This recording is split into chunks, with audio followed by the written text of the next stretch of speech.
Assalamualaikum warahmatullahi wabarakatuh. Alhamdulillahirrahmanirrahim. Wassalatu wassalamu ala asyrofil anbiya'i wal mursalin wa ala alihi washabihi ajma'in. Pertama-tama saya hormati kepada Bian Muda selaku mahasiswa pesantren Pesantren Darul Huda. Saya hormati kepada bisa mengajar dan Alhamdulillah. Saya hormati kepada Bapak Ibu guru MTS FA Al-Qamar dan juga saya kepada kedua orang tua saya, kepada kedua yang saya. Silakan memperhatikan peta imajinasi yang berjudul tentang unsur-unsur cerpen. Yang pertama ada tema. Tema adalah ide atau gagasan dasar. Yang kedua adalah tokoh. Tokoh adalah pelaku atau orang yang terlibat dalam cerita. Lalu yang ketiga ada penokohan, yaitu adalah penentuan watak atau sifat-sifat dari tokoh. Lalu yang keempat ada alur atau plot, adalah urutan jalan cerita. Lalu yang kelima ada latar. Latar itu dibagi menjadi tiga. Yang pertama ada latar waktu, latar tempat, dan latar suasana. Lalu yang keenam ada sudut pandang, adalah posisi atau pandangan sang pengarang. Lalu yang ketujuh adalah gaya bahasa, itu adalah ciri khas dari pemilihan kata. Selanjutnya ada yang kedelapan ada amanat pesan, adalah amanat. Amanat adalah pesan yang terkandung dalam cerita tersebut.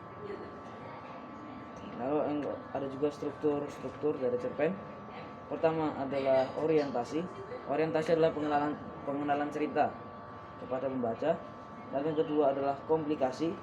Komplikasi adalah masalah atau konflik yang dialami dalam cerita tersebut. Yang ketiga ada resolusi. Resolusi adalah penyelesaian masalah. Atau yang keempat adalah kode. Ada nilai atau pelajaran yang bisa kita dapat dari setelah membaca cerita cerpen tersebut. Selanjutnya ada kaidah dari cerpen.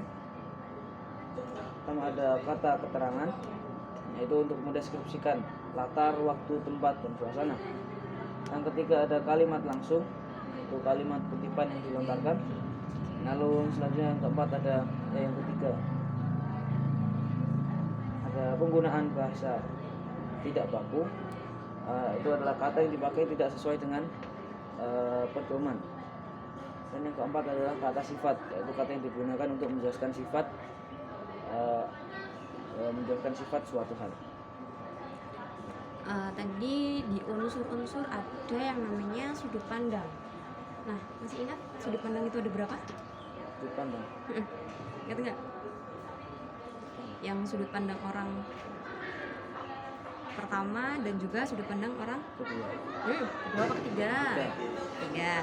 Nah sekarang kalau sudut pandang orang pertama itu contohnya apa? Sudut pandang dari contohnya. Berarti dalam cerpen itu pakai apa? Aku. Nah itu kalau sudut pandang orang pertama berarti pakai aku. Kalau sekarang sudut pandang orang ketiga pakai apa biasanya dalam novel? Dalam cerpen? Dia. Terus lagi. Nama. Kayak nama orang. Oke. Coba diulangi lagi tadi. Sudut pandang ada berapa? Ada dua. Apa sudut pandang apa? Sudut pandang orang pertama, sudut pandang orang ketiga. Sudut pandang orang pertama? Contohnya apa tadi? Contohnya aku. Kalau sudut pandang orang ketiga? Dia sama? Apa tadi? Nama. Oke. Udah ditutup. Terima kasih untuk salah kata mohon maaf. Assalamualaikum warahmatullahi wabarakatuh.